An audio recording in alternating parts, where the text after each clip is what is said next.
Hello, hello.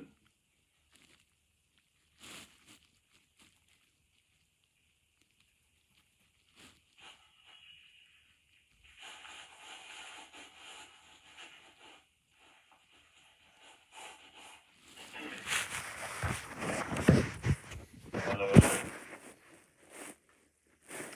hello. Excellent. I am live now. Hey everyone, how's it going? So this is the first time I've actually tried streaming directly from my iPad whilst I'm sculpting. So I tested it out a little bit a couple of hours ago.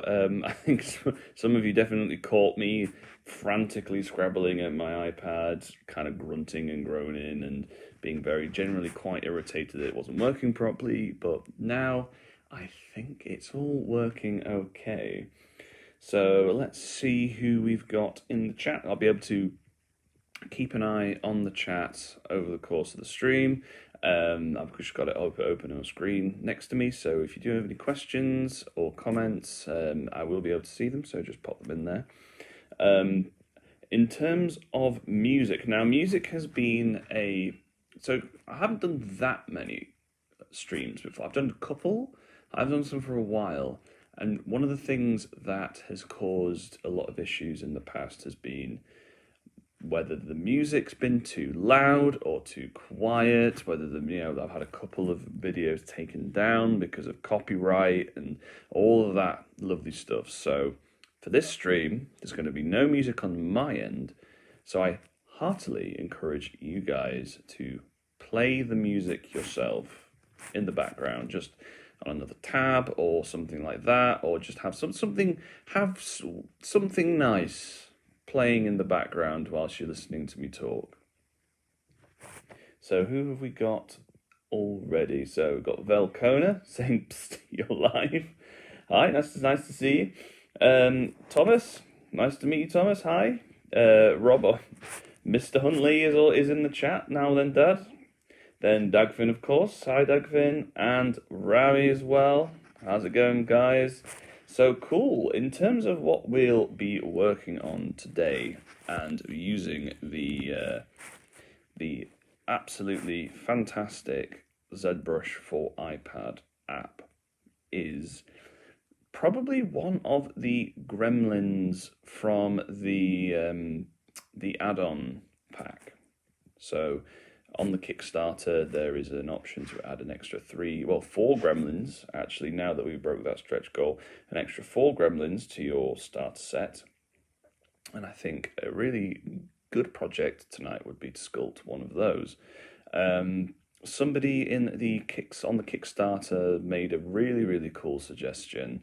I can't remember the name off the top of my head, but they're like, "Oh, Alex, it seems like all of the gremlins so far are guy gremlins. Why don't you do some girl ones?" And I thought that was a really cool idea. So today I will be sculpting from scratch a lady gremlin for the set. Now there'll be a couple of those in the set going forward, but I shall sculpt the first one today. So before I get started, Matt, good to see you, Matt. Humus Milk, good to see you. Onawu, hello. Mr. J. Meyer, hello to you as well. Just to kind of repeat what I said before for those who are turning up now, I'm going to be sculpting a female gremlin for the add-on gremlin set.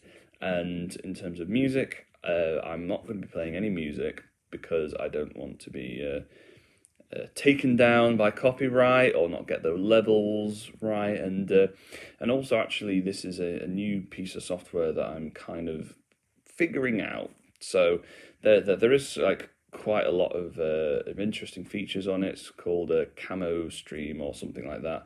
You could have like overlays and stuff like that, very similar to OBS, if any of you folks know about OBS as like a streaming platform.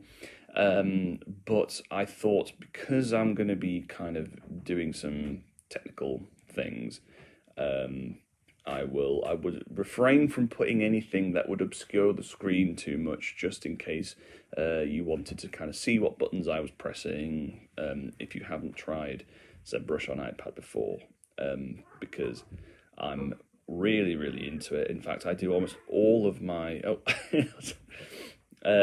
another thing I will say right now, I do have a very noisy cat who is currently... I'm sat in my living room. She is locked out of the living room because she likes to get up and amongst it. If you do hear her meowing in the background, I do apologise. My lovely wife Wing, whom lots of you know, she's a big member of the Warp team. She is on keep Goblin quiet duty tonight. So yeah. Unfortunately, having Goblin writhing around and playing and bapping the screen isn't conducive to a good stream, unfortunately.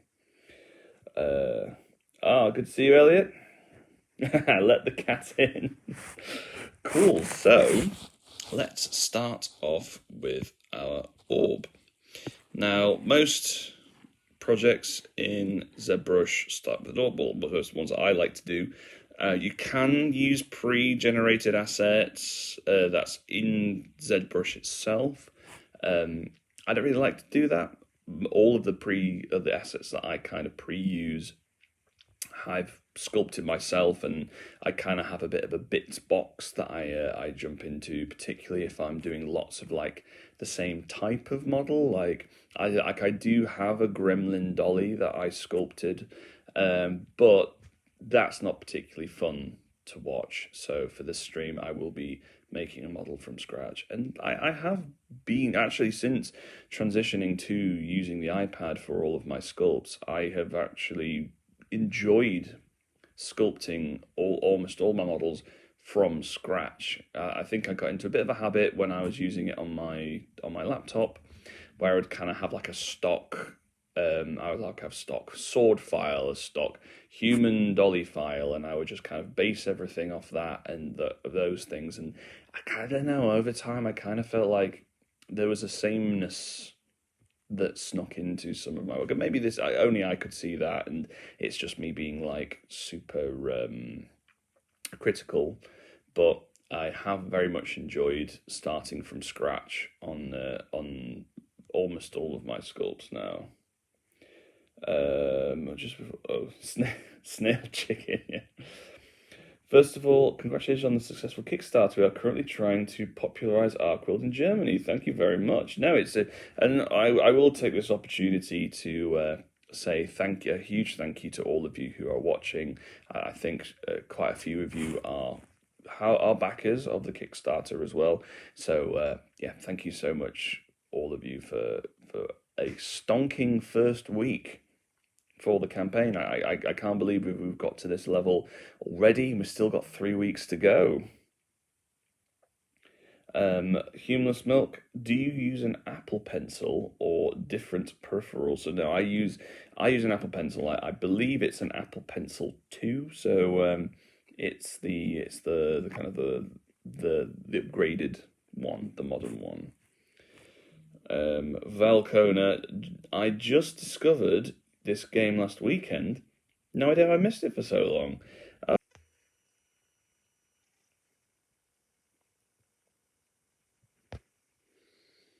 Oh no.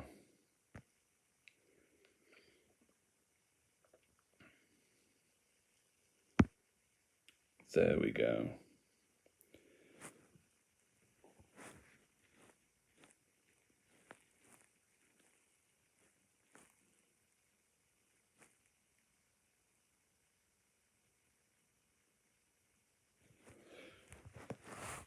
We're back. Sorry guys. Unfortunately, I accidentally tapped the side of my iPad when I was just faffing about, and I think it cancelled the stream. Damn. And then we immediately lost like half of our watchers as well. God damn it. It's never easy, is it, guys?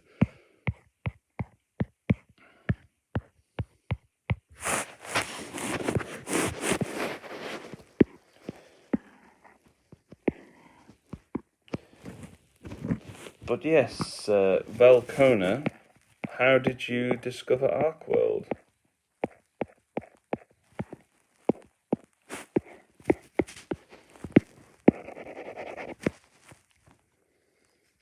Okay, so let's...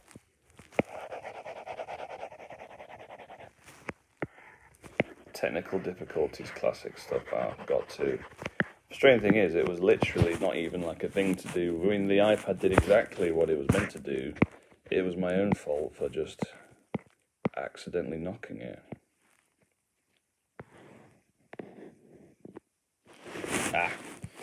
I think people are starting to come back now. Okay.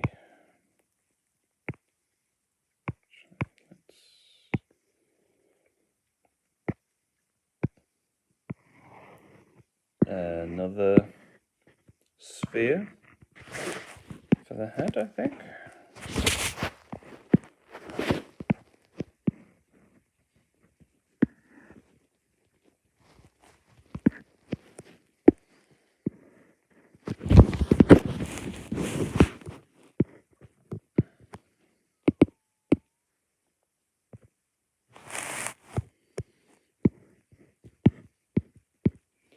I then spent 3 hours reading up on the website. Oh, Kickstarter recommendation, excellent. I then spent 3 hours reading up on the website, printing off rules, and drilling over the My Mini Factory catalogue.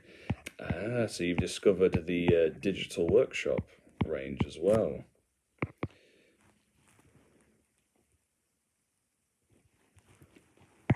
Do you think you will use the digital workshop stuff as count as miniatures, or do you think you'll get some of the official ArcWorlde models?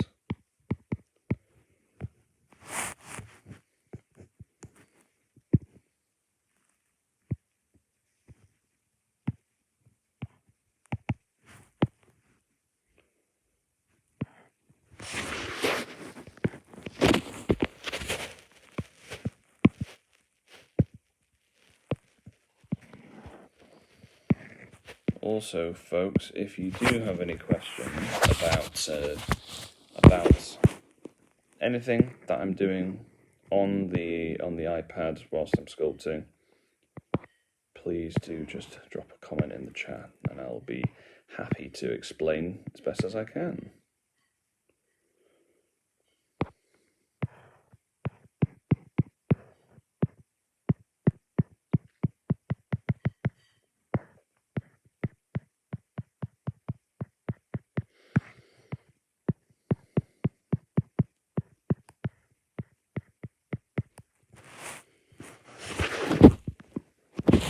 Kickstarter Beasts of War was my gateway way back when. Excellent. Well, I actually did a paid ad with Beasts of War this time around for the Gremlins, which I think went well. Unfortunately, it's stopped now, I think, but it's always difficult. I think whenever you're kind of making a new project, particularly when it's Kickstarter, it can be obviously quite easy to reach your existing audience. I mean, actually, tell a lie, it's actually quite difficult to reach your existing audience. I think with social media throttling a lot of accounts, I think it's a well discussed problem.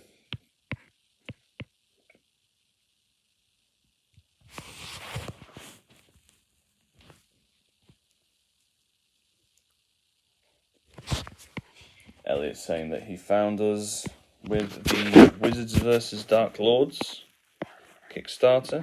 I can't believe. I think the last time I went live on the YouTube channel was for the Wizards vs. Dark Lords Kickstarter, and that was in 2022, so 3 years ago this year, which is absolutely insane.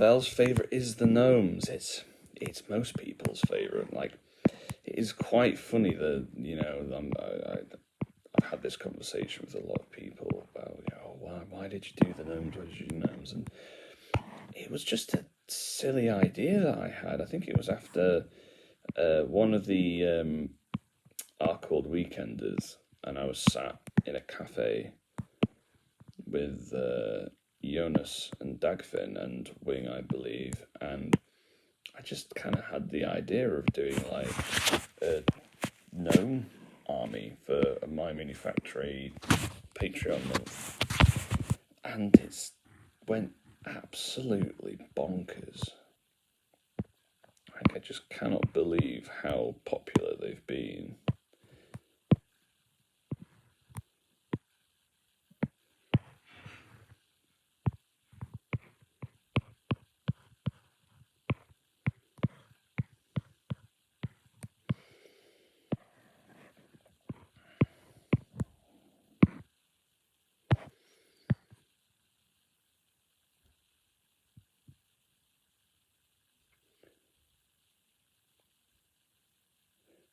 Henry's asking, how much advertising do I do?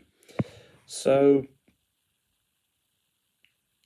not that much. I think with this Kickstarter, I've really tried to venture out and try out some new things. So I've been on a couple of podcasts, which has been really fun. I really enjoy going on podcasts. I've also been working with some other content creators, like the guys at Sprue Goons. They've been making some really cool stuff with the Gremlins. Kind of sent them some of the pre-Kickstarter 3D prints just so they could get those out. I've been working with a couple of other creators, which I'm not going to talk about too much yet, because that's still something to release. But it is difficult. I mean, luckily I have it's really great having such an active community on social media. Like, it really does help when trying to, support, promote things, talk about upcoming releases and things. But it's always something that's very difficult, and I think I get a lot of people who are just starting out in the industry. They're like, oh, how do I get more Facebook, followers or Instagram followers and stuff? And like, I just have to say to them, like, I've been doing it for so long now that any advice that I can give just isn't useful at all, because the atmosphere, not the atmosphere, the kind of the way that the social media groups work changes all the time. Even I don't know. So as soon as I feel like I've figured something out, it changes again.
Cool, so that's kind of the basic layout. I think I shall start to work on the mask a little bit.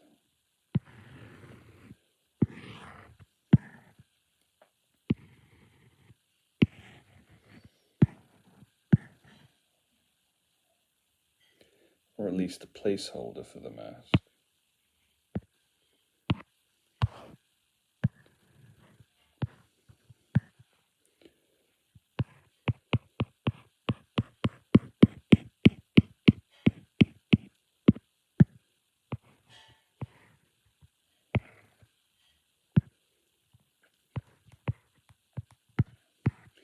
So Henry's asking me, when do I normally start with symmetry and then style it out? Does it depend? I mean, generally yes, because like it's actually one of the things that would take the most time, or does take the most time when sculpting traditionally with putty, is the fact that you essentially have to sculpt the model twice, particularly if it's like a massive monster like my dragons and things like that. It's a titanic effort because you have to do basically twice the work. So to kind of help them, actually that's one of the biggest like kind of quality of life improvements that ZBrush has allowed me, is that you can kind of rough out so much of the model with the symmetry on, and then that way you can, you know, bulk everything out. And then, so what I would normally do is I would make a kind of a not a T-pose as such, but basically a T-pose, and then I would make a copy of the model, and then that's when I would kind of go into it, change the pose, like add that kind of wibbly wobbliness to the models that I really like to put in, because I still like to, you know, give them that kind of hand sculpted look by really, like, you know, not making it not perfect. Like I really try to be quite sketchy with my models.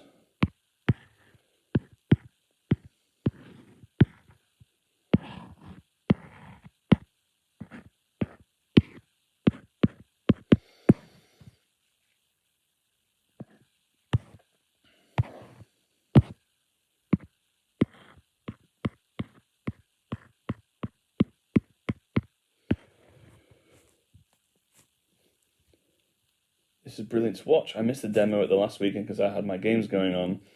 I know I've been using Nomad, which is so different, but you make this look mad easy. I mean, I think it might have been, I mean, there's two guys at the ArcWorlde weekend, or two guys in the ArcWorlde community called RAM, of sort, or derivations of RAM. And I think it was him that was like, oh bro, you got to try ZBrush on an iPad, because like up until that point I'd been sculpting everything on the kind of the traditional ZBrush on my laptop, and like since making the switch over, it's been absolutely, it's like incredible. And it feels so weird because it has been less than a year since I've been using it, and it was such a rapid change from just, okay, I'll give this a go, to, oh damn, this is a game changer. Because I think one of the great things about it is that I think because when you're working on a laptop, particularly when the laptop has like a plug-in, like a graphics tablet, it's not, you kind of have to sit on a table to do it. You can maybe do it on a sofa, but it is clunky, and particularly like if you're wanting to like sculpt while you're out or anything like that. And you know, I got really used to using the iPad when I was doing all the illustrations for the Weekender, because I'm not an Apple guy at all. Like, I've never had iPhones, I've never had Macs. I've always been an Android boy, Android, you know, Windows. And so I've always been quite hesitant to try it out. But the iPad, in terms of like, not for like general day-to-day stuff, like, I still find it quite clunky to use like the web browser and everything like that. But within these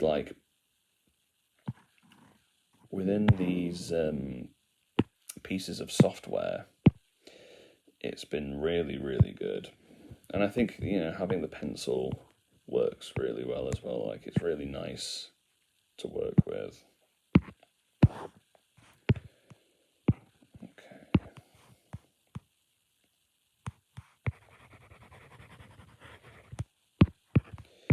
So just, oops. That's one thing. Sometimes when you use an additive tool, like I use clay build-up, it can kind of take it from the back. So when it does like that, I just hit undo, and then I use inflate just to kind of add a bit more volume to it. And that way, when I go back in with the clay build-up, it's a little less destructive from the opposite side.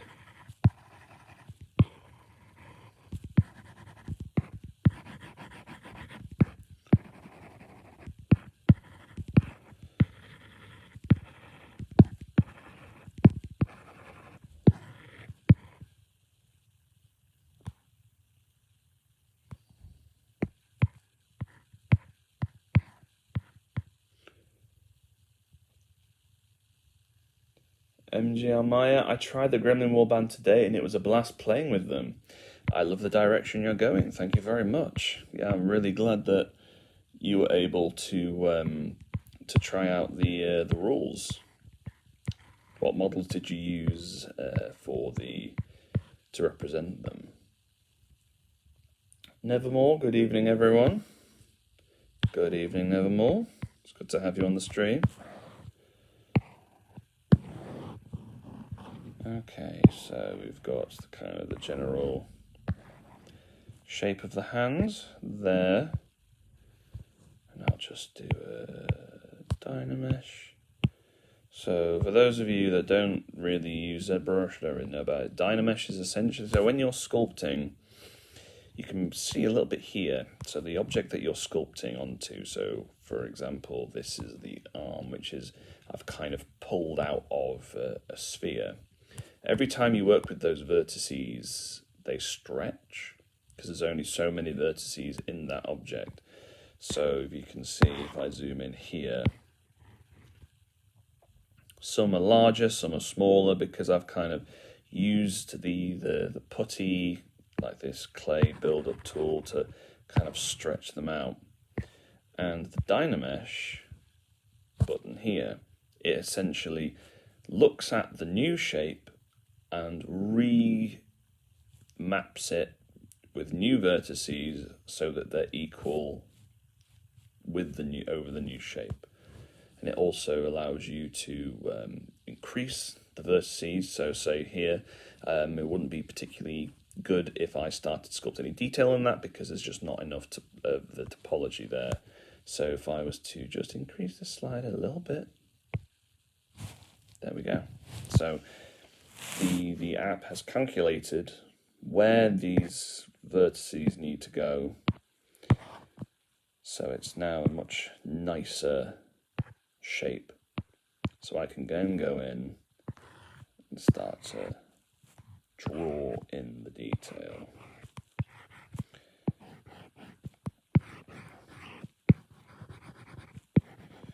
Because when I'm sculpting, I really try to replicate how I hand sculpt a lot of the time. So I have very limited palette of brushes. In fact, these brushes on the bottom here are pretty, but 99% of the time it's just what I'm using. So they are move, so that just allows me to move the clay buildup, that allows me to add it on. Orb cracks, this allows me to cut into the clay, like it allows me to kind of add detail. That replicates the my sculpting tool, like my silicon sculpting tool that I would use the exact same way. Mask lasso, that basically allows me to make cuts and reposition the arms and the just various parts. So, for example, if I was to use this, I would mask off this section here, and then I can change the pivot point of the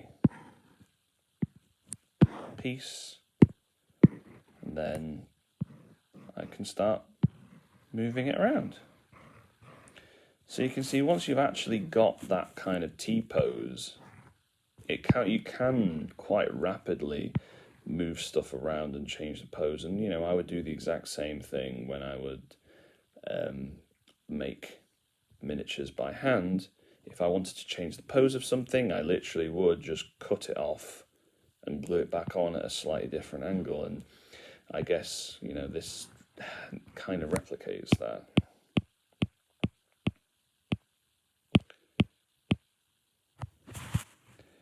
Then I have polish. So this is you can essentially use this to kind of carve away at the model, so you can get these nice flat surfaces. This like replicates what I would do with putty, where I would essentially use a craft knife to carve away at the model when it was dry. It's one of the reasons why I like to use Milliput in my putty mix, is because you can carve it quite nicely, and this really replicates that really well, particularly when you've kind of dialed the intensity of it up to maximum, and you can get really nice crisp lines like that. Because even when I'm working on particularly hard surface, I mean, I don't make lots of hard surface stuff, but even when it's things like weapons and armor and things like that, I always like to still use organic shapes and work from organic shapes, because it's what I used to do when I was making it by hand, and I think it gives it that nice organic look that I really like when I'm sculpting. Because I've done some more hard surface stuff, particularly with my digital workshop range, and I like to make it look organic. And then the final tool is this one here, and that essentially just helps me remove things. So say, for example, I wanted to just kind of make a clean cut of that arm, drag it out, gone. Now, I would normally do stuff like this if I wanted to, you know, obviously remove something, or if I wanted to have like a nice flat base. But yeah, those are basically the tools that I use. Which reminds me to save. I'll call that Streaming Gremlin.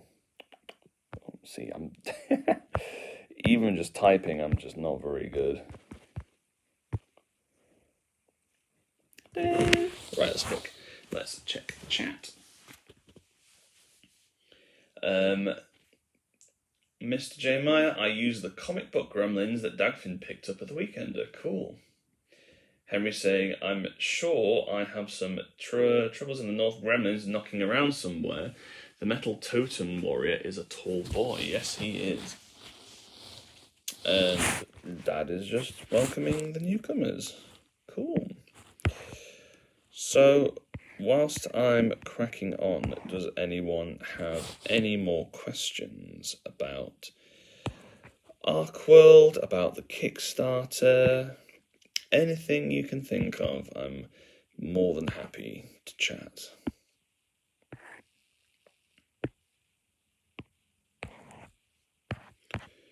Right, let's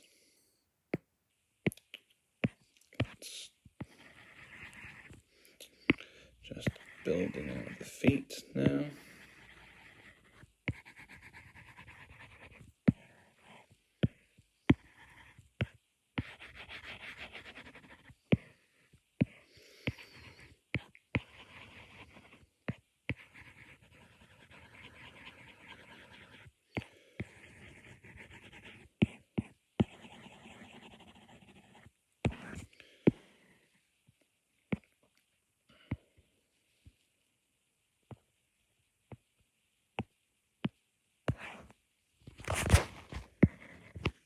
Cool.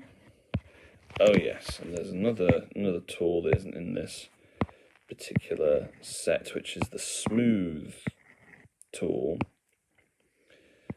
which is one that is very useful, and be kind of once again just kind of replicating the carving or the kind of the sanding down of a sculpt.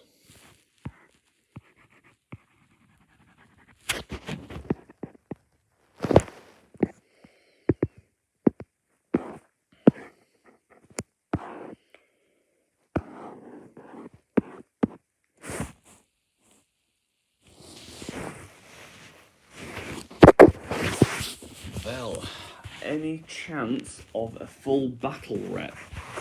Ugh, maybe. I don't want to promise anything, but one of the things, I mean, I really enjoyed making the demo video, and I think it was something that has been needed for a long time, but it was so much work. It was so much work. Like, I think just the editing took me 35 hours for a 10-minute video. Now, obviously, like, there was a lot of kind of like effects and things and making sure everything was done. Then that's not even taking into account the filming or the script writing or anything like that.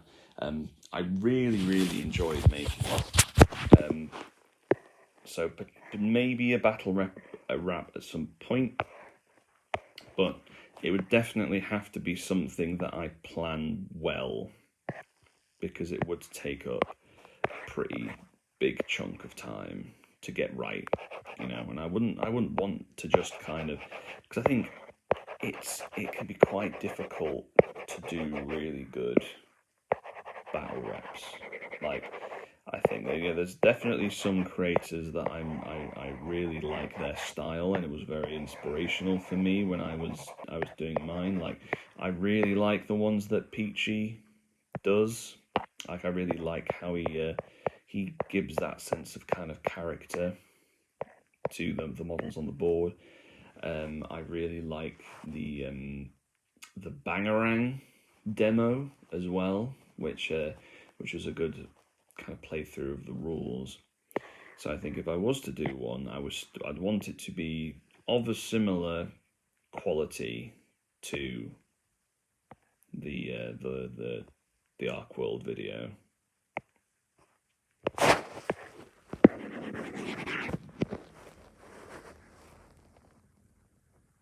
Elliot saying, "You actually going to make it to Gen Con next year?"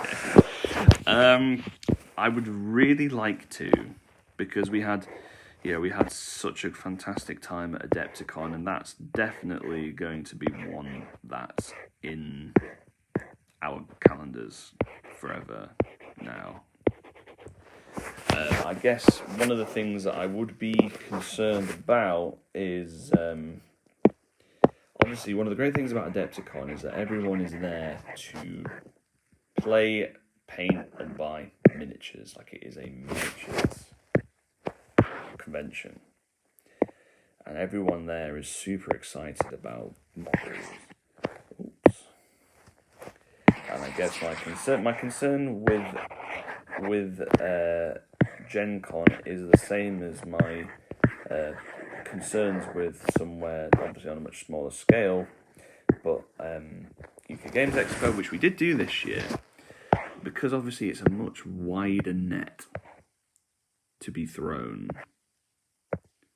I would be worried that there wouldn't be as much excitement from the community or the attendees there. Have any of you guys in the chat been to Gen Con before? Like, what's the general vibe that you get from it?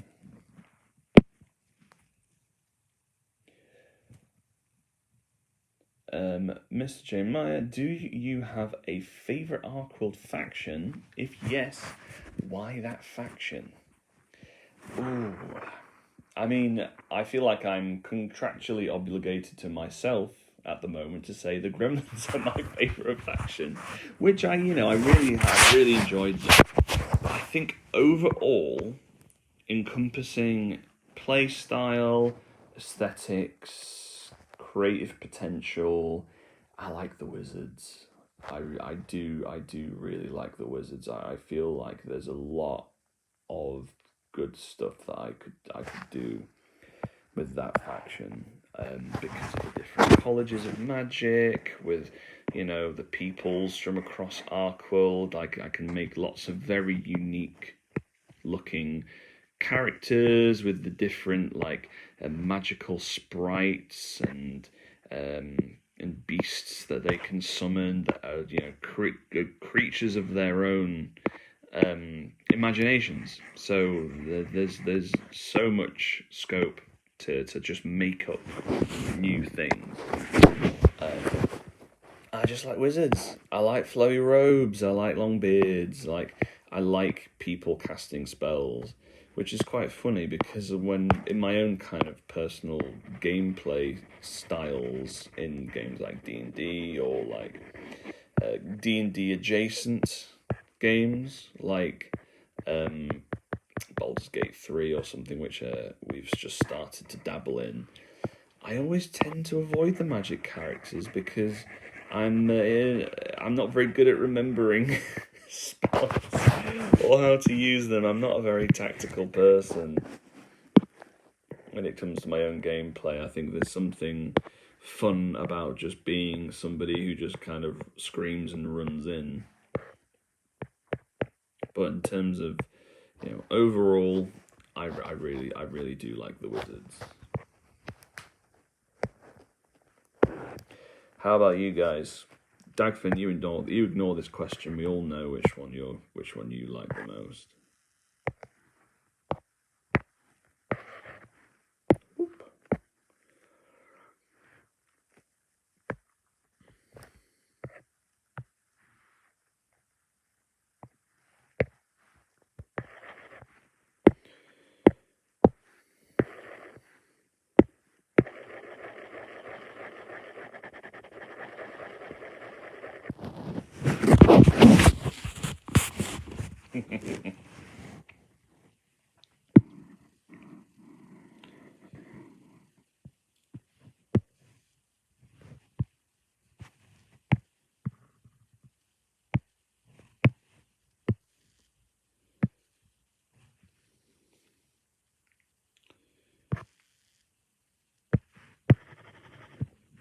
No, wrong direction.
Mr. J. Meyer, for me, the Gremlins, for Declan Athletes.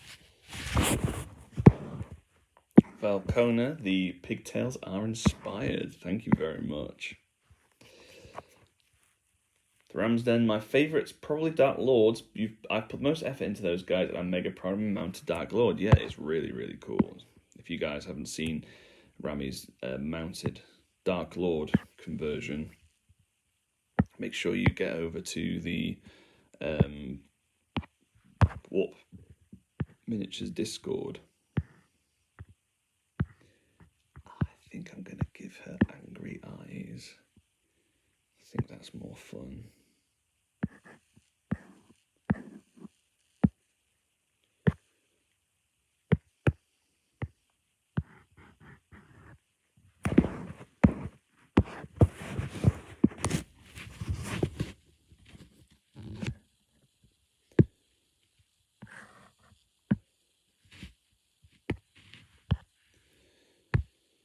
So with this, because I'm starting to go in, I'm going to start drawing some of the wood texture.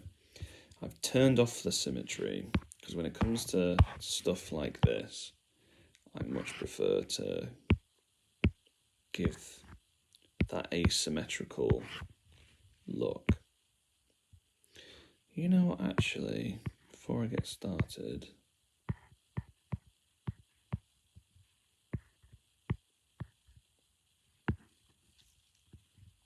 let's not do the angry eyes. Because I think one of the things that I've really enjoyed doing when I'm painting the Gremlins is like painting on the expressions, on the masks. Because I guess it means that like the customer, not the customer, makes it sound so corporate. The player or the painter, hobbyist, can add their own expression. They can choose which ones they want to give.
Actually, I think a smaller mask would be good.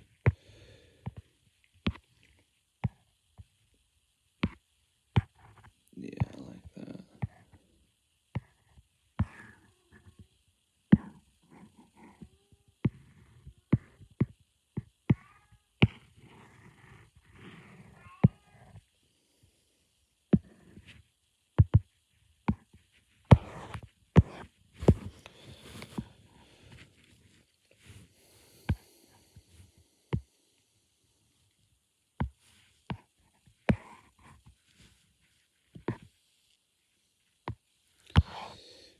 So I think I'm going to give some,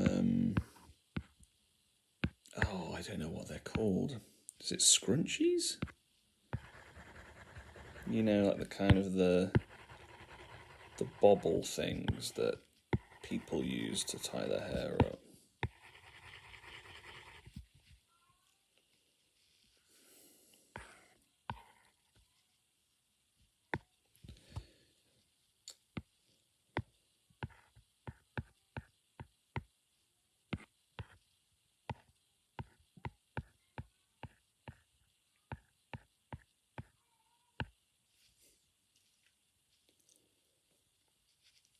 Henry says, for him, anything mounted is just delightful. But I've got to say, I've always had a soft spot for the orcs. I do like the orcs as well. They're another one of my favourites.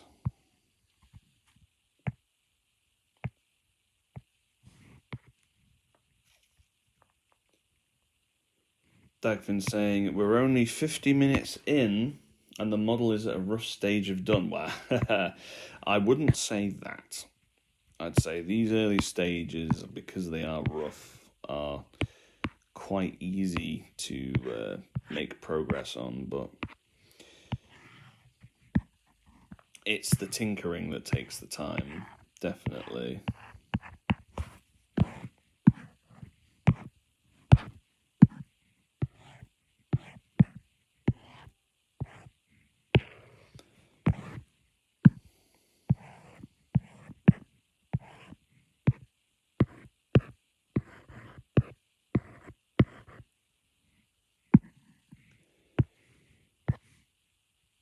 So is anyone listening to music tonight?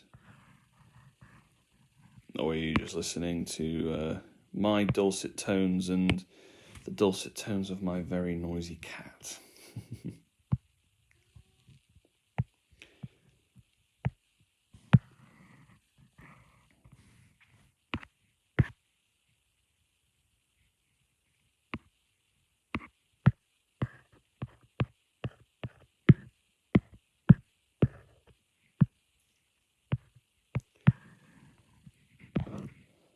Oh,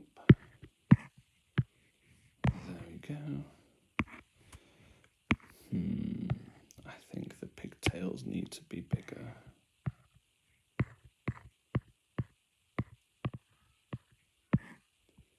There we go.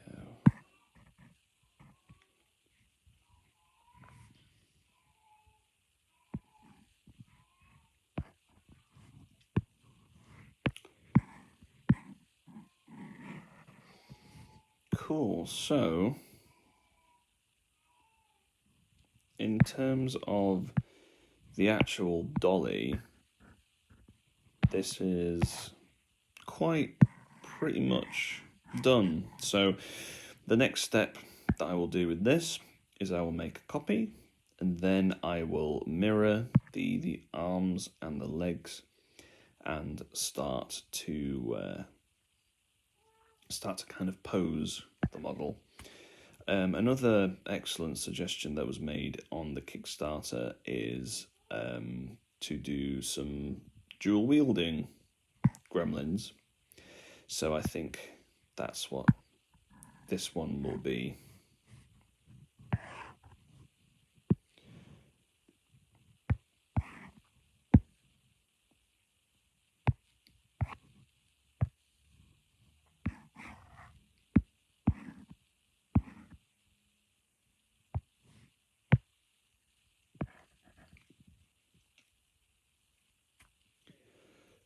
And Mr. J. Meyer, do you have any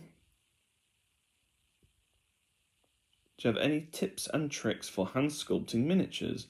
I got tired of waiting for gremlins during the summer and slowly have been chipping away at a miniature myself.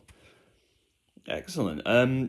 So in terms of tips and tricks, I mean, there's so much to say, and particularly when it's not visible. I mean, the ones that my normal go-tos are mixture of green stuff and milliput for the putty. It allows the detail retention of green stuff as well as the nice green colour, but the milliput gives a kind of a hardness and strength to the putty that is great for carving, post-cure, it also gives it a blendability, so you can blend the model of the putty whilst you're working on it. Make sure you speed up the sculpting process by putting it in the oven at no more than 60 degrees Celsius. That can really speed up curing time, so you're not constantly waiting around for layers to dry. Copper wire for armatures, if it's malleable enough that you can really get posing, that's really good. I mean, I have done sculpting, traditional sculpting classes before, and it's definitely something that I'm thinking of picking up again, perhaps in the new year. Henry's saying, all I'm hearing is the meditative thup on the iPad. How good is everyone hearing that they hear Goblin? I know. You see, this is the thing with my dad. He's deaf as a post, unless it's music in the background of a music video that I've made, whereas he apparently becomes a bat that can hear it incredibly loudly, or the sound of Goblin behind me on a phone call.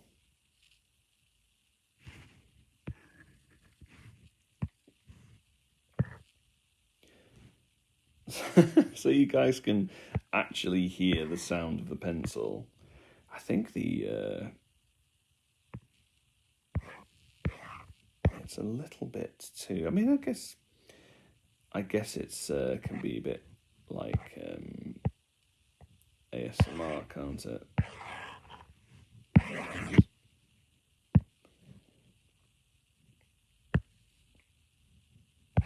So normally this thing that I'm twizzling around here isn't actually on the screen. I think it's the sculpting, sorry, the streaming software.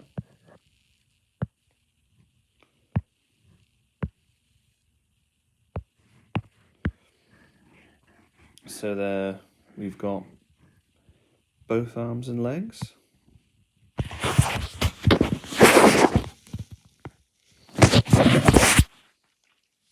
And I think this is where we get to pose.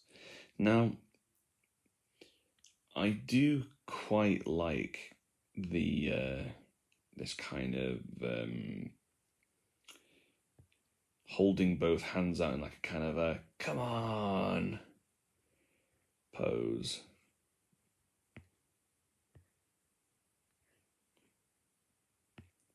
So I think I'll keep that. Probably a little bit of a twist, because you don't want it to be completely symmetrical. The brain can kind of spot patterns, and I think if it's too symmetrical, people notice. So just a little tippity tap, just a little bit of a touch makes all the difference.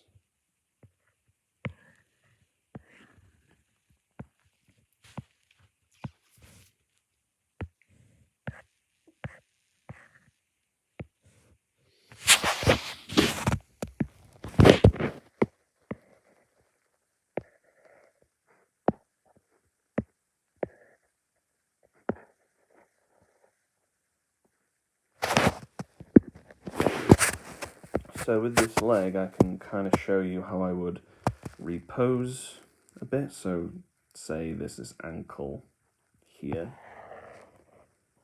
Just mask that. Then I invert the mask. So the greyed out area is the bit that is masked and won't move. Then I can... It's not perfect join, so it will need a little bit of tweaking just to make sure that it's all working okay.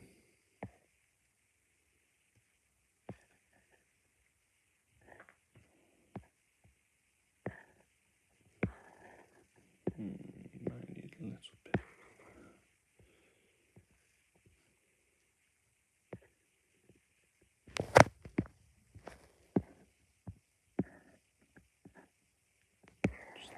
there for now.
Elliot, I have an ArcWorlde question. Who is the most powerful person in the Mildark and the surrounding area? Ooh, I'm not quite sure.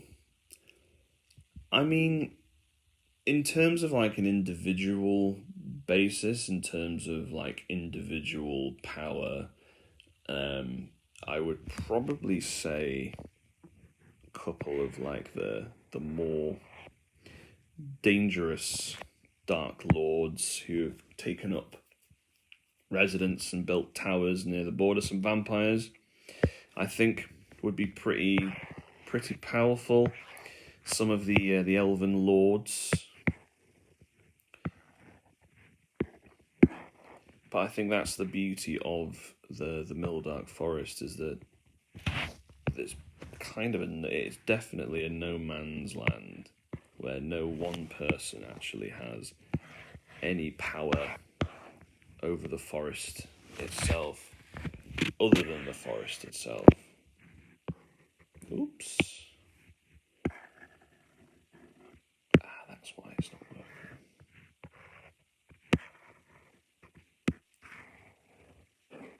There we go.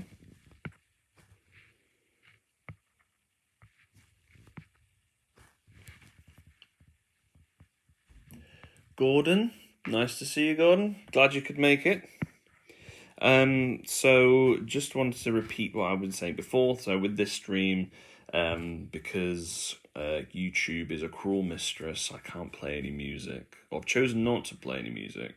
So please feel free to put on your own music in the background whilst we chat. So you can see here, obviously the joins are a little bit raggedy, but I've been able to change the angle of the foot there, just to kind of give it this more of a bit more of an interesting power stance.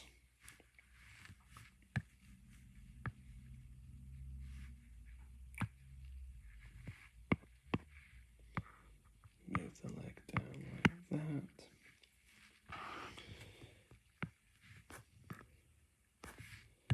Then in terms of the head,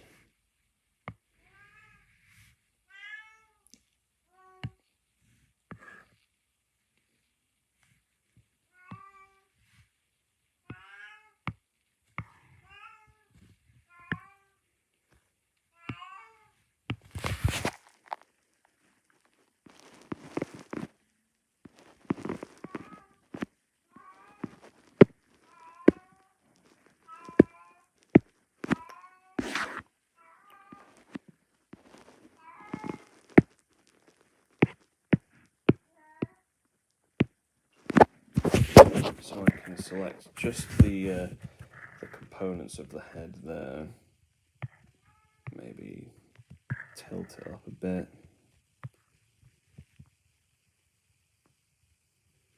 Little to the side. Maybe.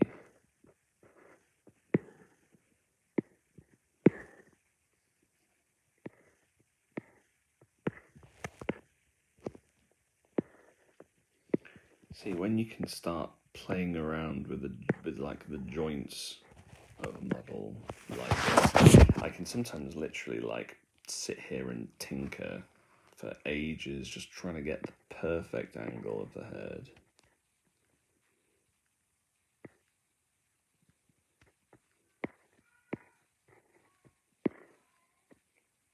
Yeah, that's it. You want her to be like staring down.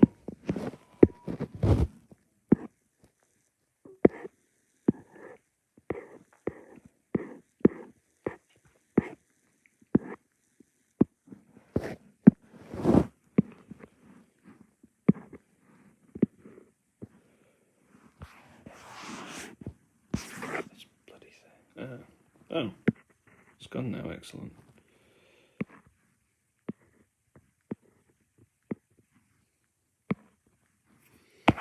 Yeah, so now that I've changed the angle of the head, I want to change the position of, like, the eyes. So, I mean, obviously these aren't like these are like the representations of the gremlin's eyes, just so you can have like something to paint, because they're kind of meant to be like shining little balls of light. I did the same with the skeletons, actually. I think it really helps to give something to pick up the paint when you're painting it.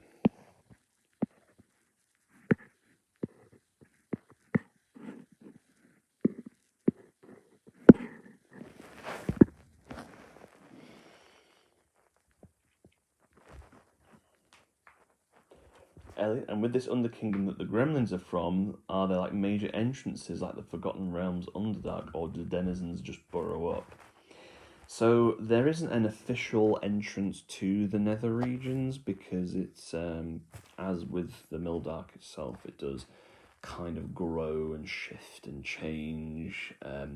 Gremlins will dig a way up, and then people will fill it in, and then they'll find somewhere else to dig up. So there's not like here is the official like way to get in, and I think that's one of the reasons why it is kind of a mysterious place, and one that's not really been explored by anyone else other than the Gremlins.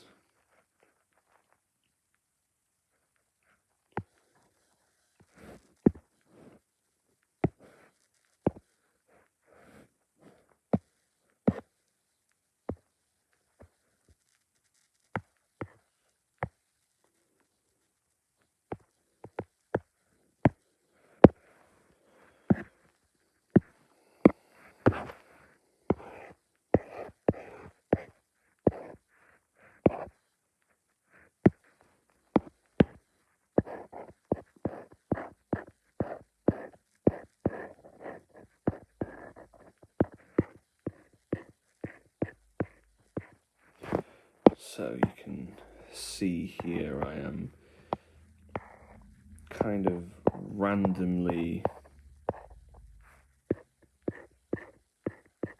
just kind of giving that little bit of movement to the fur, whereas before it was very it was mirrored, so you can actually see here, but you can add so much movement to the sculpt just by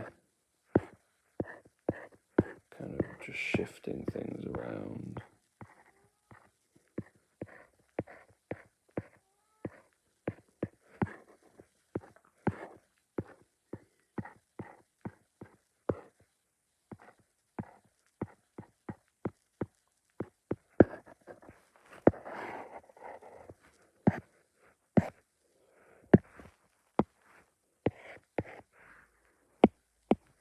Just need to do another.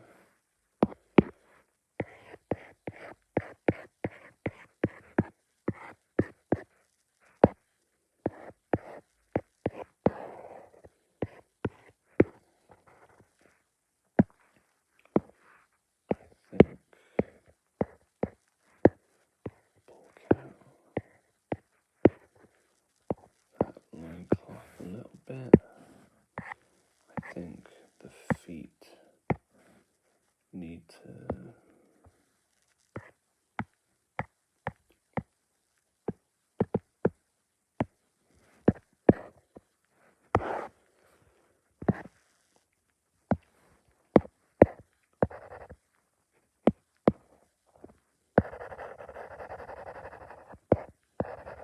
just want to just bulk out that join a little bit there. Smooth this knee down.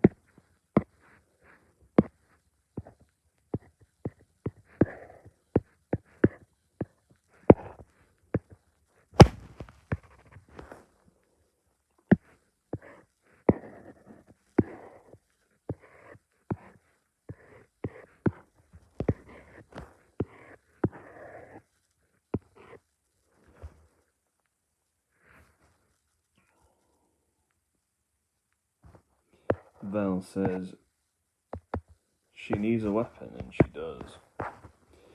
And that's one that I will be giving to her shortly. But I want to get some more of the clothes done first.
Now that I'm pretty sure what the pose will be, I think I'm going to merge the torso and the arms so I can blend the join a little bit. So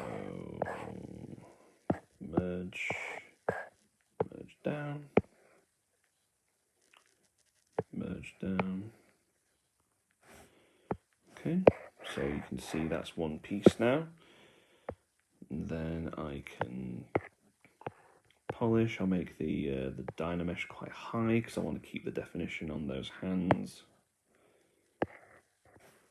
And then I can blend like this.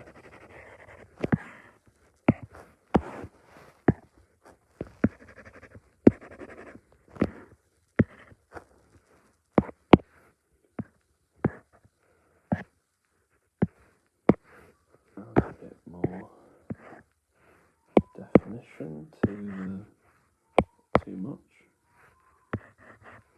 Collarbone.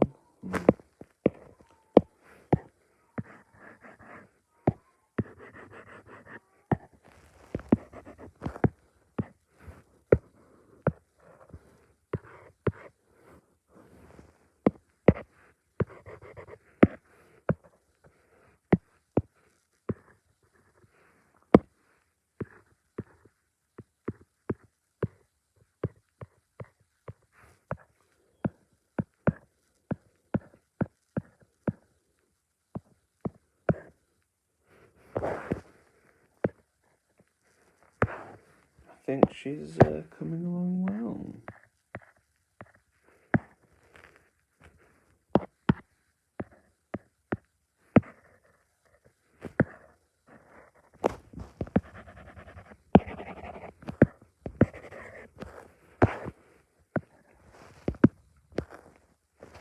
Okay, so I'll drop a save. Then I'll check the chat.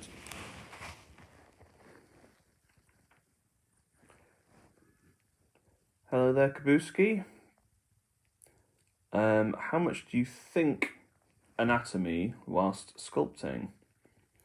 I think this is I guess it's like it's a contentious topic for artists in general. I think particularly artists who have a more cartoony or illustrative style is how much should anatomy come into it, because there are some people that are obsessive about anatomy and it always needs to be absolutely perfect, and then there are others, which is the school that I'm certainly in, is you just got to kind of get it right enough that the brain is going, oh yeah, that's just what a guy looks like. I think as long as you're consistent, you don't have to have it absolutely perfect. And I think a lot of beginner sculptors or beginner illustrators, they get so bogged down in the weeds of having to make sure that it's absolutely perfect every single time. And I just don't think you need to do that. So I generally just kind of, as with most things, when I make my art, it's very much just kind of vibe based. Onowu, will there be any more factions coming to ArcWorlde? Yes. So if you check out the ArcWorlde Compendium, which is our art and lore book, there's one more faction in that who are the Norsvald, and they're kind of winter warriors, lots of axes and fur cloaks and stuff like that. They will be the last of the original 12 factions for ArcWorlde. But kind of going forwards with that, I'm certainly going to be releasing a lot more in the future. The Ram's Den, I'm going to have to see how much of this process I can use. I find myself making a mannequin, getting my pose, and then working on the details can be a bit demoralizing with how long before I feel progress. Absolutely, like it is, it's definitely, you can make, so as I said before, you can make so much progress really, really quickly by using the kind of the T-pose method. So you'll see there, just need to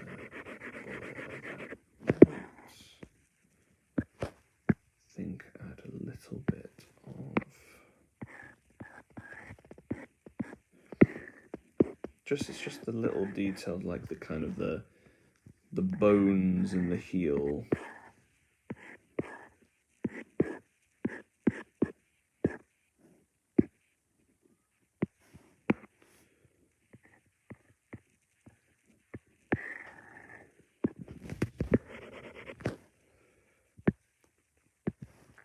Perhaps a little bit of knee as well.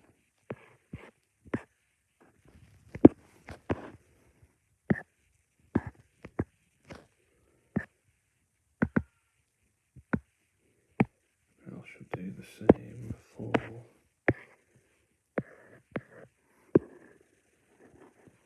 this one.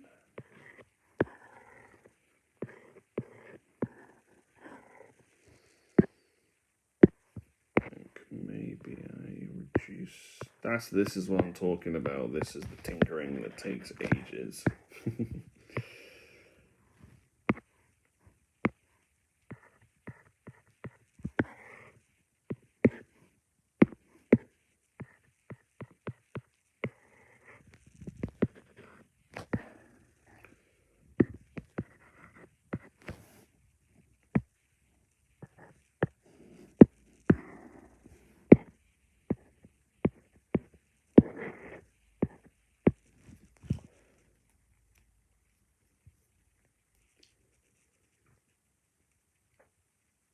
Arms are looking slightly short.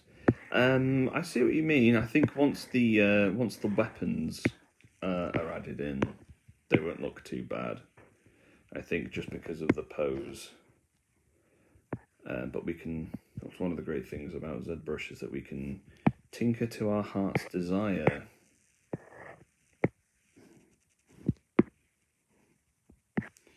So one thing actually we could try, if we focus this. Kind of get it to roughly.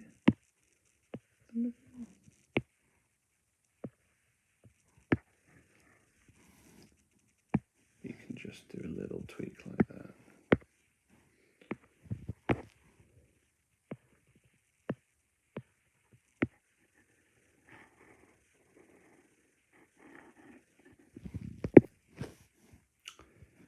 Cool. Campy, I made it in time. Good to have you. And this whole snail chicken was to come. Well, I think that might be a digital workshop release if I do decide. I one of my potential ideas for a future digital workshop release is like a medieval marginalia type one.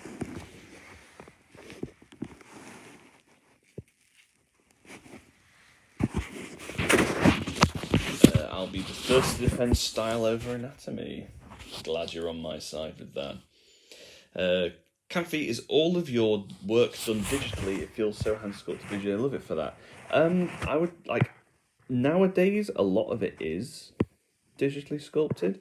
In terms of the ArcWorlde range itself, it is a real mixture between hand sculpts and digital sculpts. Like in terms of the last 3 years of ArcWorlde releases in particular have been all digitally sculpted, except the kind of the big monsters like the fire dragon. I still really I really enjoy still doing those by hand. I think because they're so big, I can enjoy taking my time with them. Like it doesn't matter if it takes 2 weeks to sculpt them. I think it's kind of I really like to keep the craft alive. Like I'm still very much enjoy hand sculpting, but it certainly helps when you're on a deadline to do it digitally.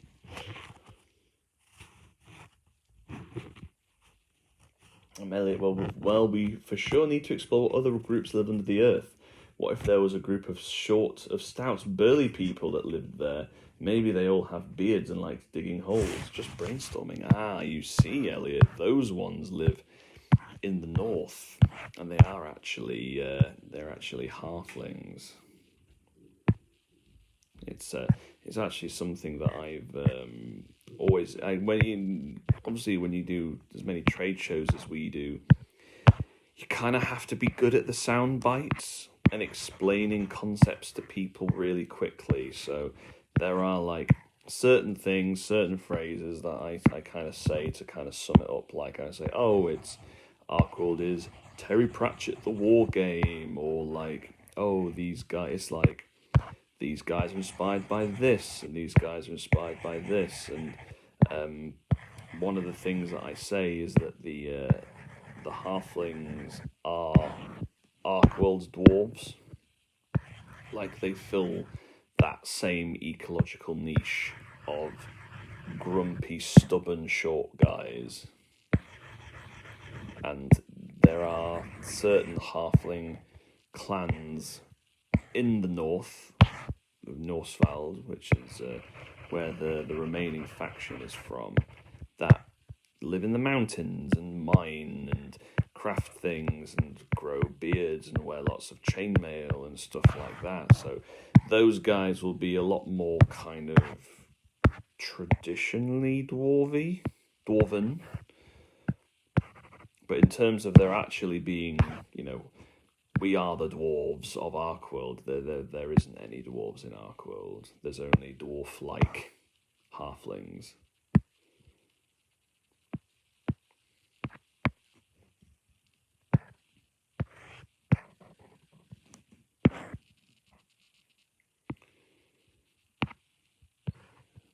So let's add a little bit more movement to the hair as well.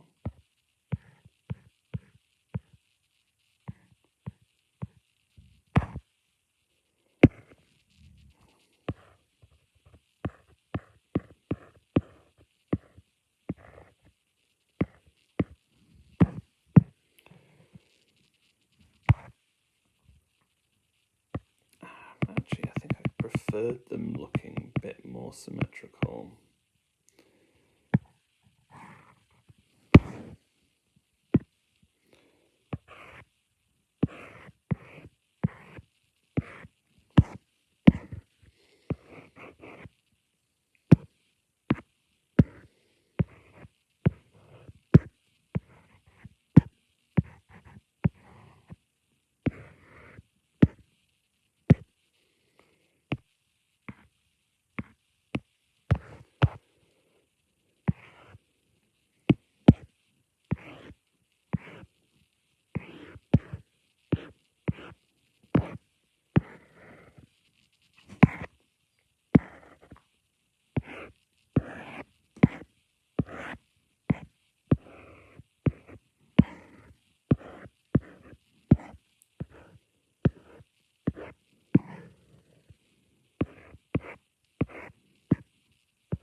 So I'm just adding some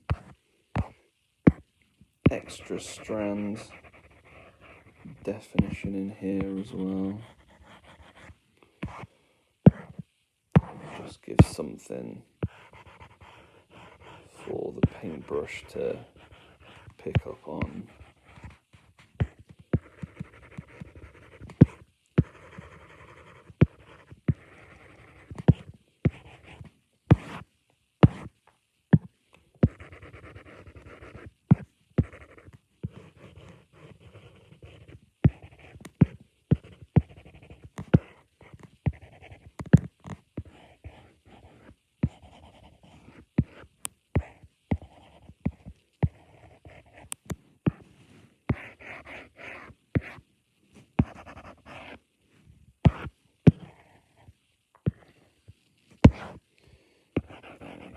That's a bit more.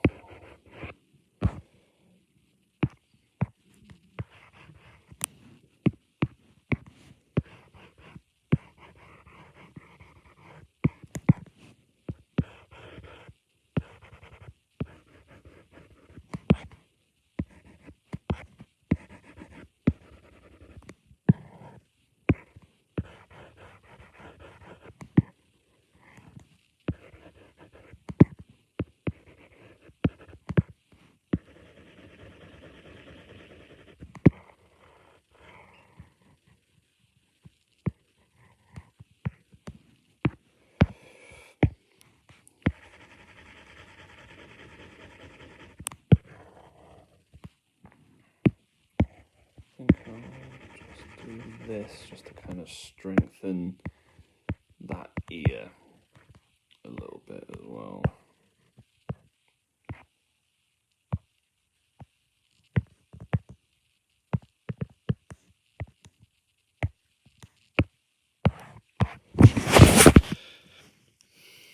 Sometimes when you do the Dynamesh, it kind of keeps the grid-like texture.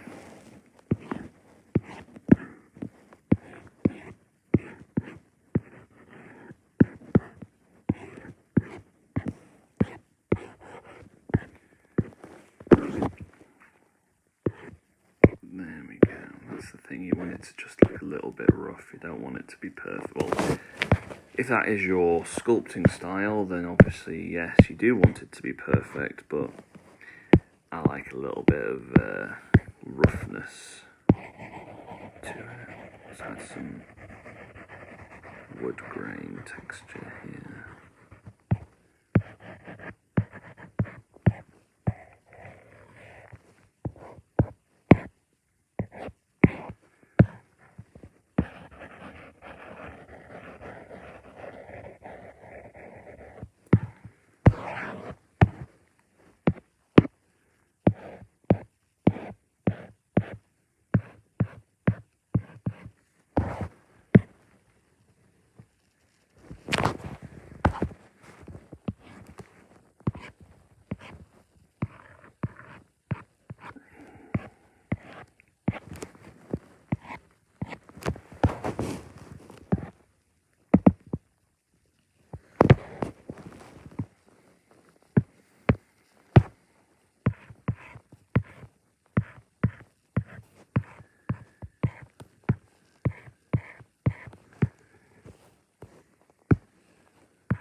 might be almost ready for sculpt.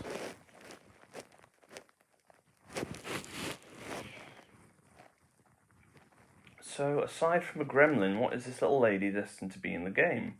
So, Camphy, she is going to be part of the scamp the scamp pack that you can add on to the core pledge as part of the campaign. These will just be additional sculpts that you can use for your scamps. You get, I think, 7 off the top of my head in the starter warband, but if you really wanted to kind of boost those numbers up, these guys will be additional sculpts. I'm also just going to be doing a couple more like equipment loadouts as well. Like this one's going to be dual wielding. I think potentially a few, I might look into making like some shields as well, or you could, say that the masks are kind of the shields, so there wouldn't really need to be anything like that. But I'll have a play around. Maybe if the feedback from the session goes well, I could sculpt another one next week.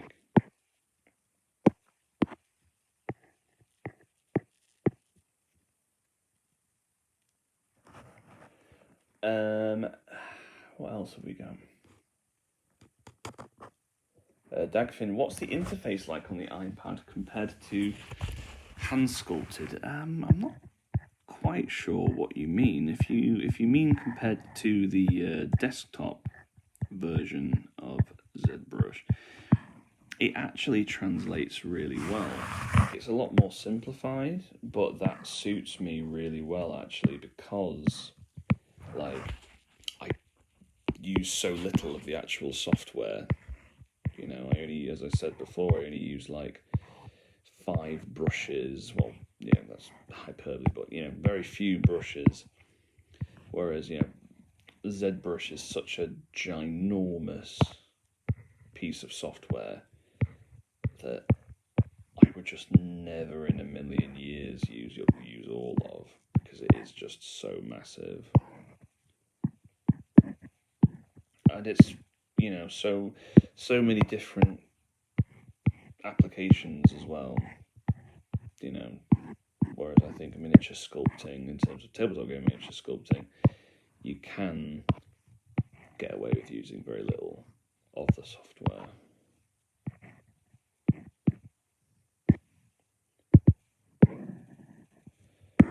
Cool. Right. So for the weapons, I think I shall make those in a different tab.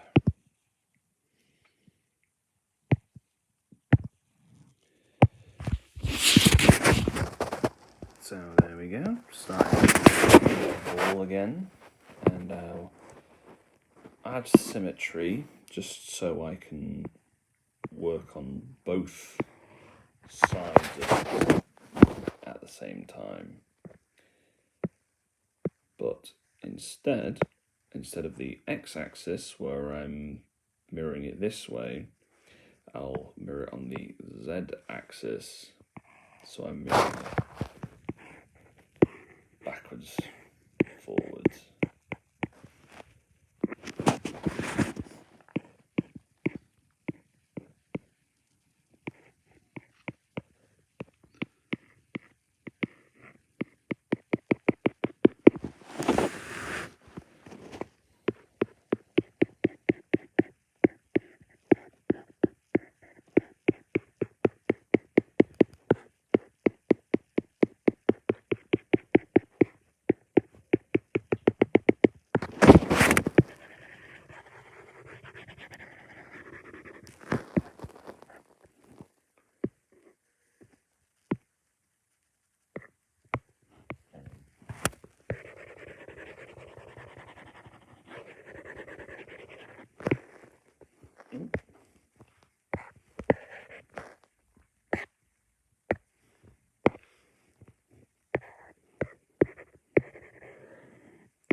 Kabuski says, I always yearn to keep practicing my sculpting, but since I draw a lot too, I never find the motivation, especially given how much better 2D art performs on social media than 3D.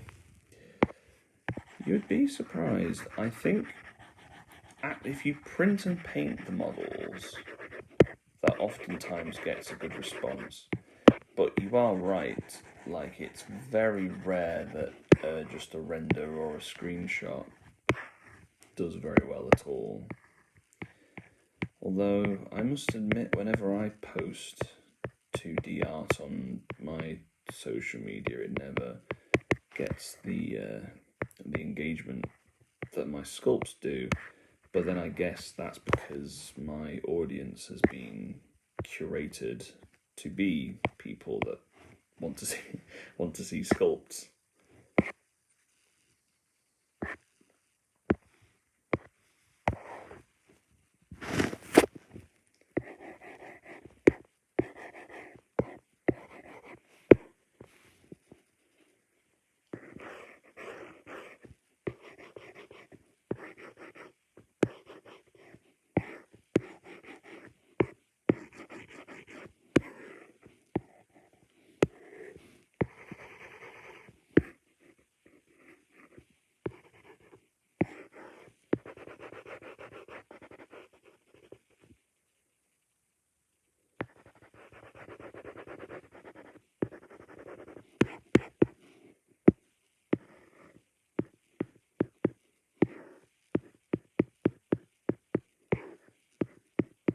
So I think keep it simple.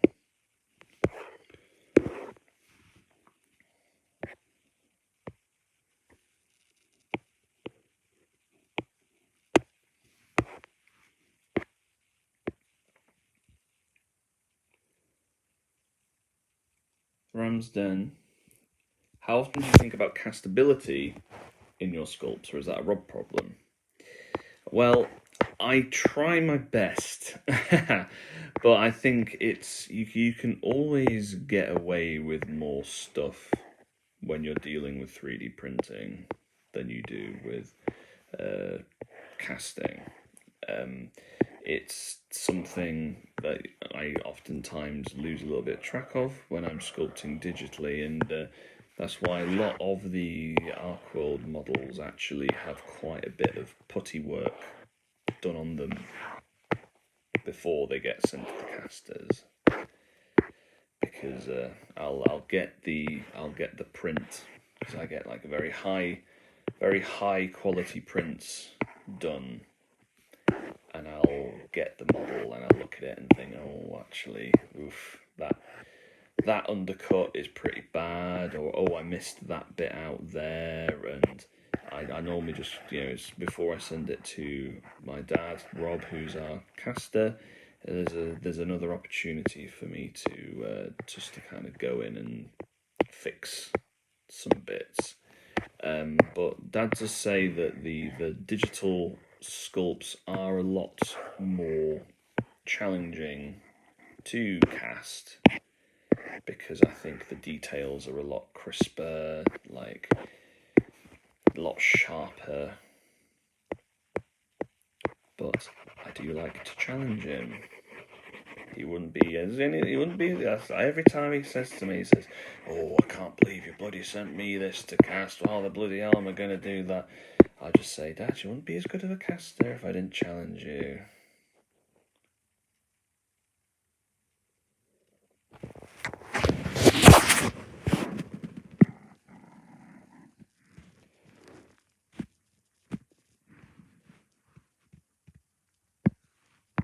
Whispering while working is the indicator of good creative flow.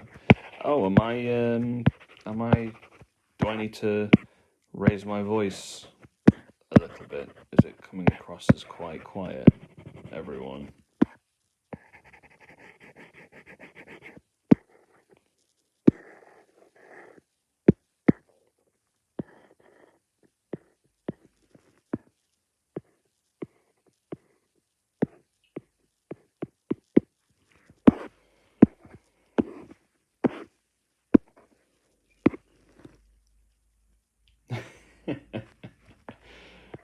Anarchy, the ASMR.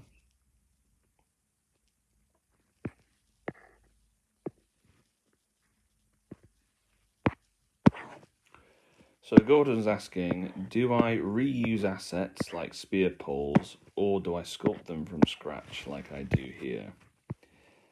I used to reuse a lot of stuff before I moved over to iPad sculpting, but in recent years, sorry, not recent years, I'm not even doing it for a year. Since I've been moving over, I do actually try to make as much of the stuff as unique as possible. Actually,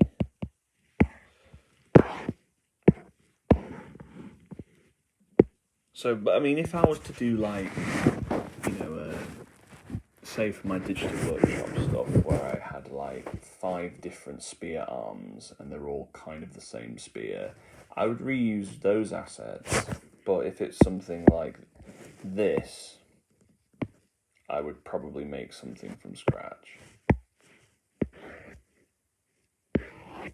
So I've turned off the symmetry here, just so I could have different, or wood grain that can like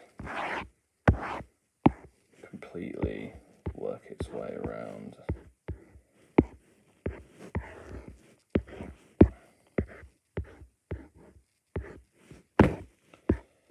Like that. I think maybe the handles are too thick. Let's get it down like this. There we go. I think maybe increase the thickness of that blade just to make it a little bit more castable. There we go.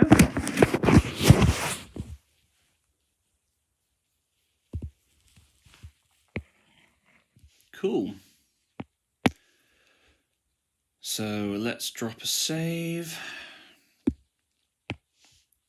and then ping it over.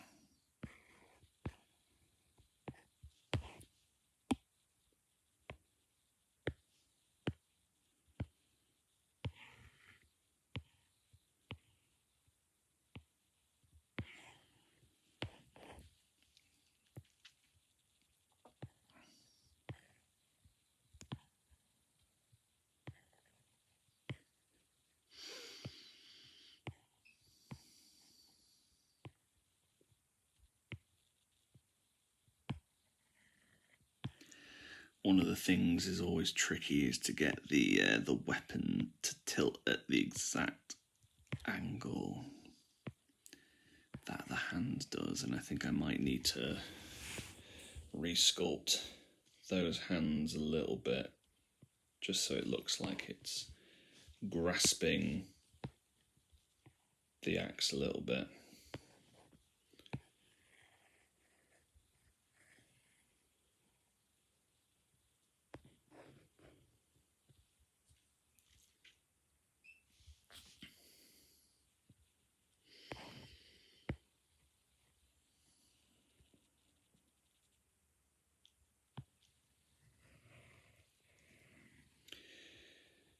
Actually,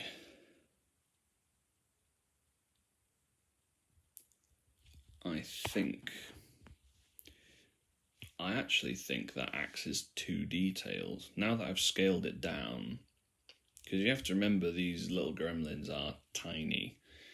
So I think what I will do is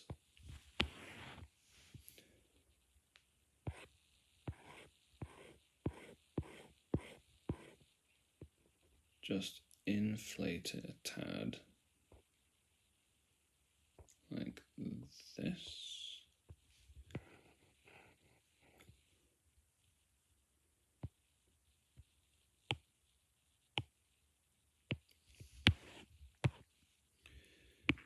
Probably just go in a little bit, just kind of shorten the handle. we go.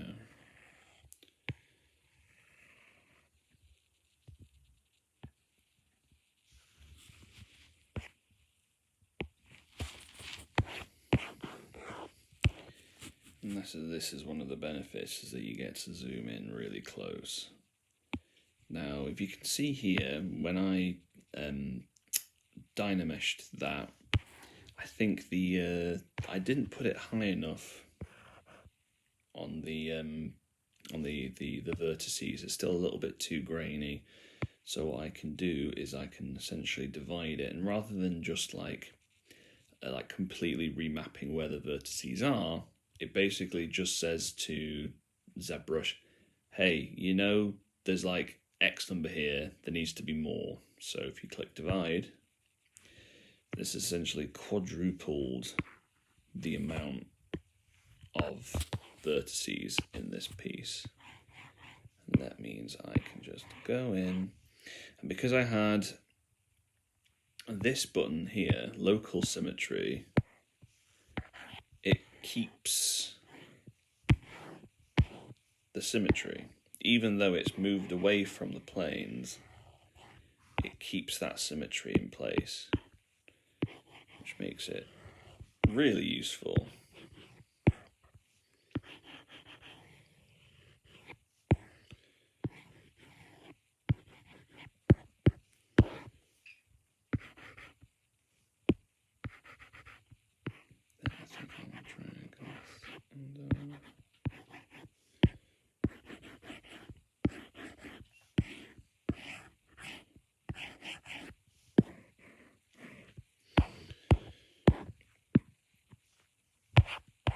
Whereas I think this actually suits the general detail level of the model way better than the first one. I think the first one was way too detailed.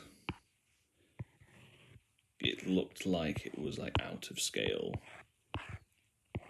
I think one of the challenges is with digital sculpting is like the temptation can be to put too much detail in, because you can zoom right in and like you can, you know, work on it.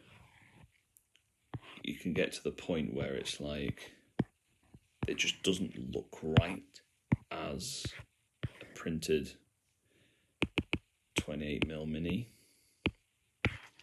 particularly when you're working on models that are designed to be quite small, like the Gremlins.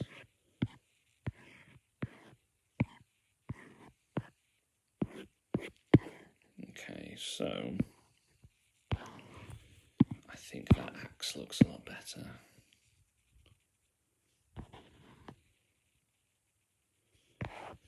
Now, one thing that I think I will do, but first of all, I'll just slightly change this hand, just so it's better fitting around the hilt, haft, handle. There we go.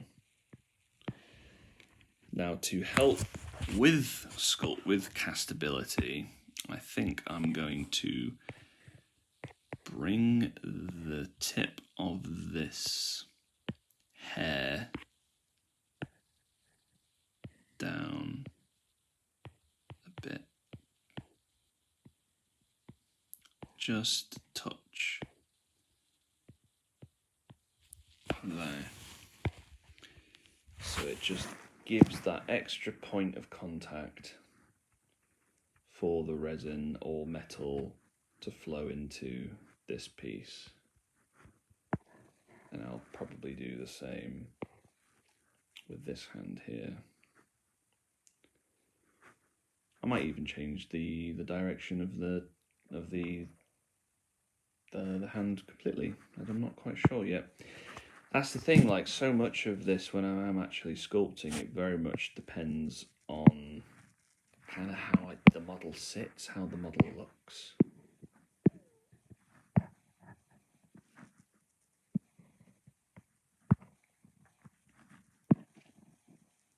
Yeah. I will drop a save. Another question about the hand sculpted stuff versus the digital. Do you find it difficult to maintain your signature style between mediums, or is it something that comes naturally?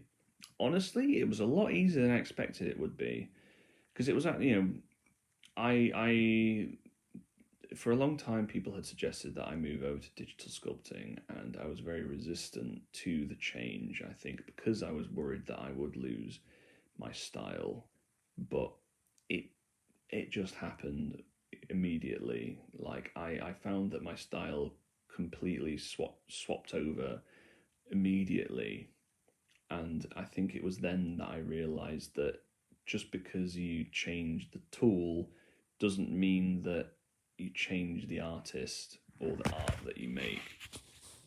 Like, it could be more refined than hand sculpting. Like, I can certainly do it.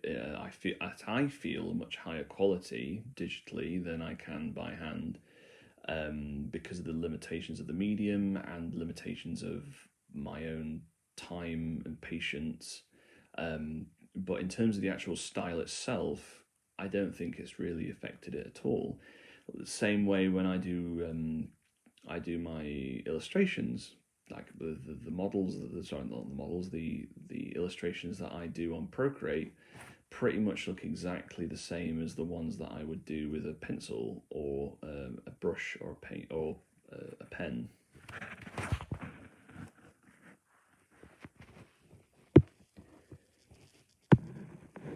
Cool. Right. So let's. I think I like the idea of her having like double axes. So I shall duplicate and mirror. Okay. But because I divided that, I need to re-dynamesh that, so I'll whack it up to like 600, I think.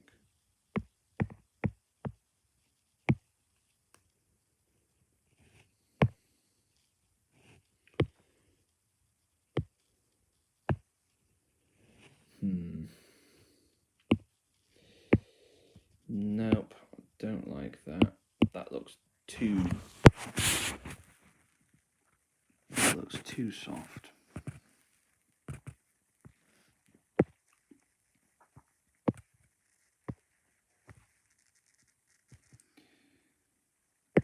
Unless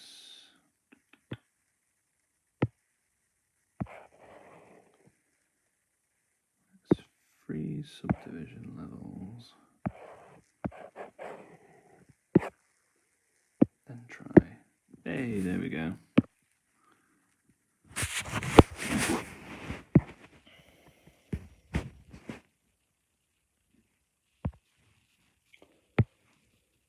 Like, one of the annoying things about mirroring any item in ZBrush is that the actual the pivot points that you'd set stay exactly where they were in the kind of the world.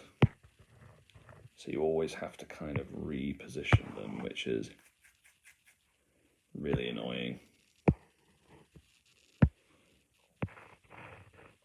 That'll do.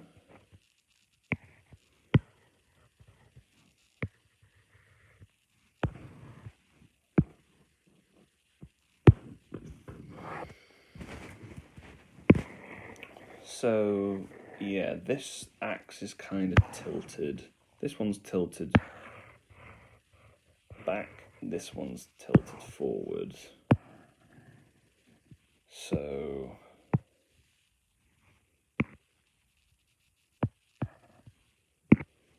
I'll adjust the hand again.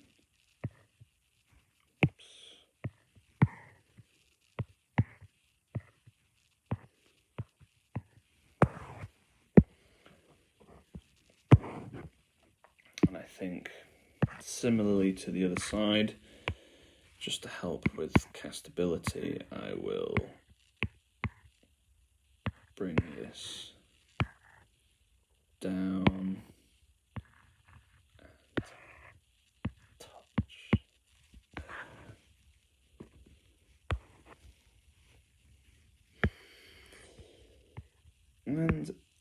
think, chat, this is just about done. Like, I could add lots of extra bits and bobs to her, but I think because she's not a character, well, obviously all models are character models in ArcWorlde, but because she's not like a leader or like an elite or something, I don't want to make it so that she's any more evil than the rest of the other stuff. And I think because I want to keep that consistency in style, I'm gonna probably keep her as she is. Probably just bulk out the top again. Now, I can't remember if I sculpted my other gremlins with belly buttons or not. I can't remember.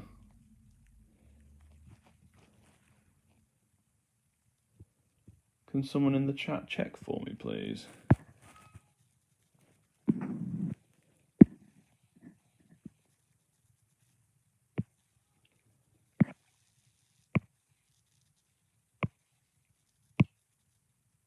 In the meantime,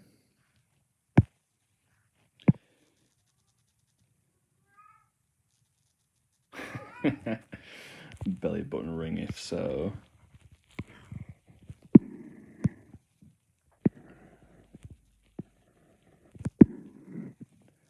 I do love a good puddle base.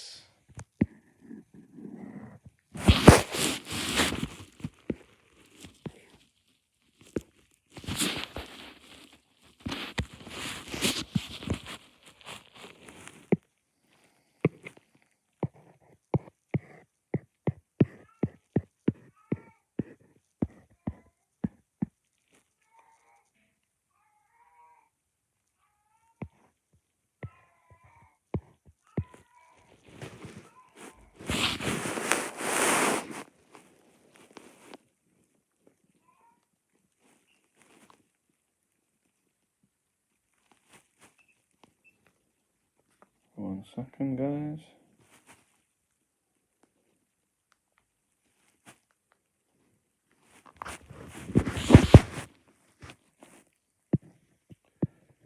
No belly buttons, cool. I did think that was the case.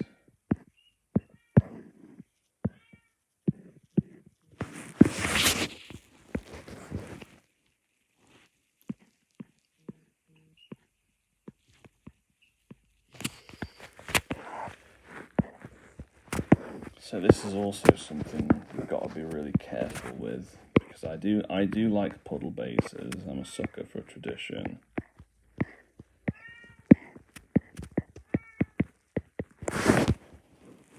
Wait 1 second.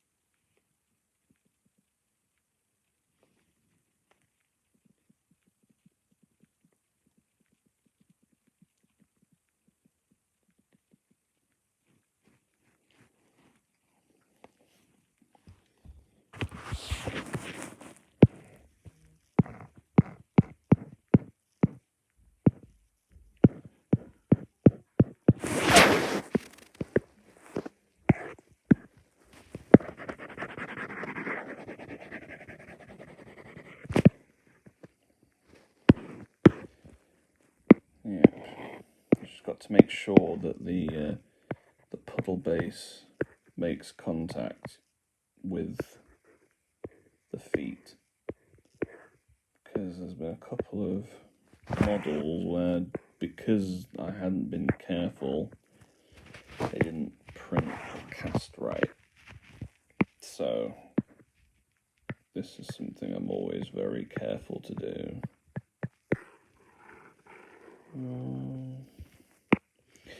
Not the most exciting part of the sculpt, but as with painting the rim of the base on a model once you've painted it, I think it just helps tie everything together.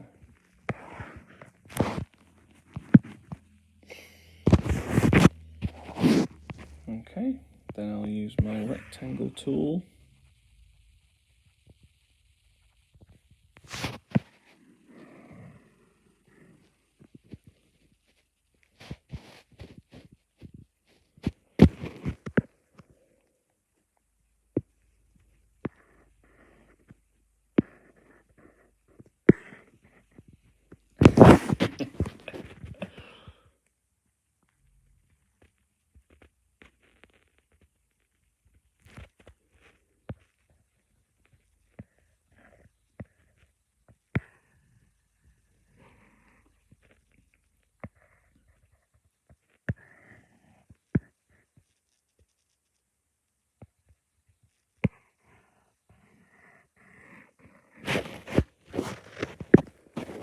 Cool.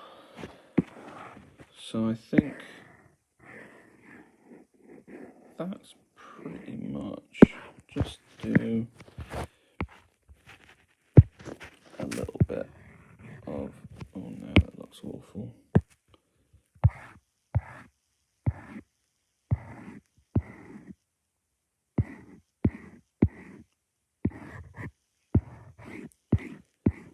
Do a little smooth. Nope, that doesn't work.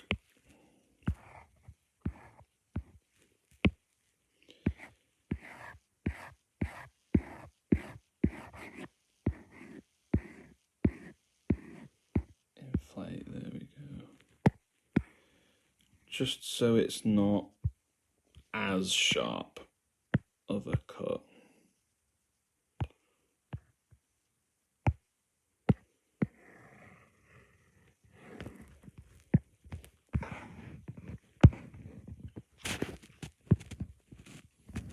And there we go.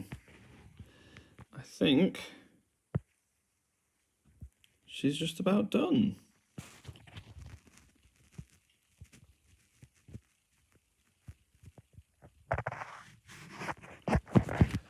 Camphy says, is there a particular reason you base the ArcWorlde stuff like this? I've had some of your other sculpts printed and they don't have this basing. Well, I like puddle bases. I think it's very evocative to me of older miniatures, like older miniatures. Like, I know that slotter bases were a thing for a while, and I did experiment with slotter bases, like base tabs for the first edition of ArcWorlde, but they were always a pain in the arse because it was such a thin point to sprue from and get metal or resin into. Whereas with puddle bases, you got a nice big flat surface where nobody cares if there's any ports or anything like that. So I find it does just make things a lot easier to cast.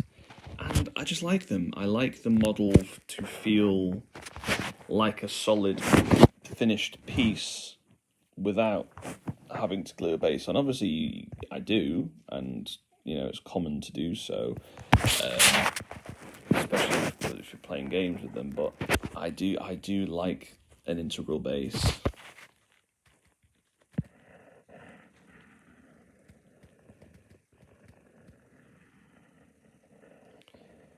There we go. So, I think with that, we'd probably come to the end of our stream, and I'm really happy that I was able to finish a whole sculpt in one sitting with you guys, and thank you so much for sitting and hanging out with me. It was really fun.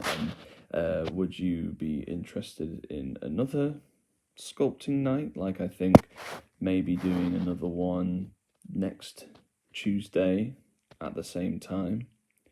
Is this time good for you guys? Like, would you prefer if I did it at a different time? Obviously, I know that a lot of you are based around the world, and perhaps this time isn't as beneficial for you.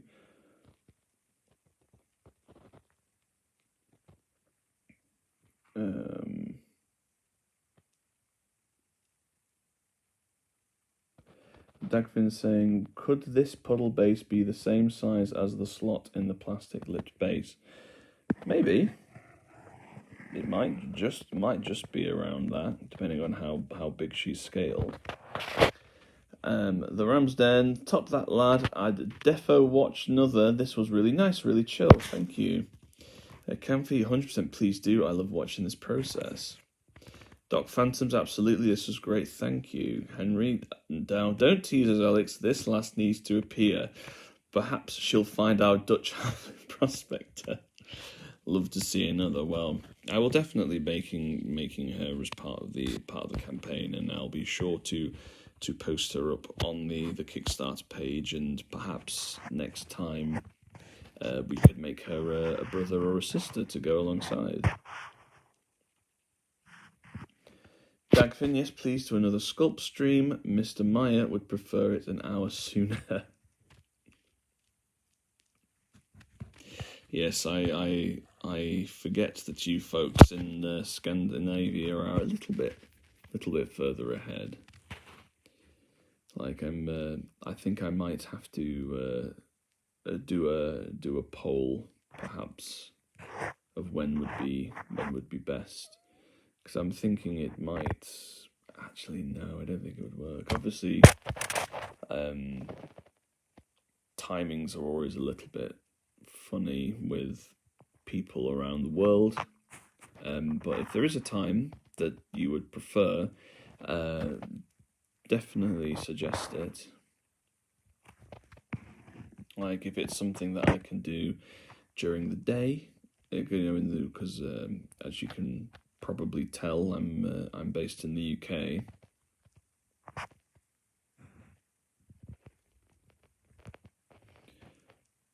But yeah, I'm really happy with how she's come out. So thank you all so much for joining me. It's been great hanging out. I will most probably be doing another stream on the following Tuesday, and if we continue to get great turnout, it'll be something that I'd like to do throughout the rest of the campaign. But in the meantime, I'll post pictures of her on the Kickstarter page, tell everybody that she was made during the streams, and hopefully we'll be able to work on another model for that set this time next week. So thank you all so much for joining me. I'm off to go make myself a cup of tea, and in the meantime, have a great week. Thank you all so much, guys. Catch you later.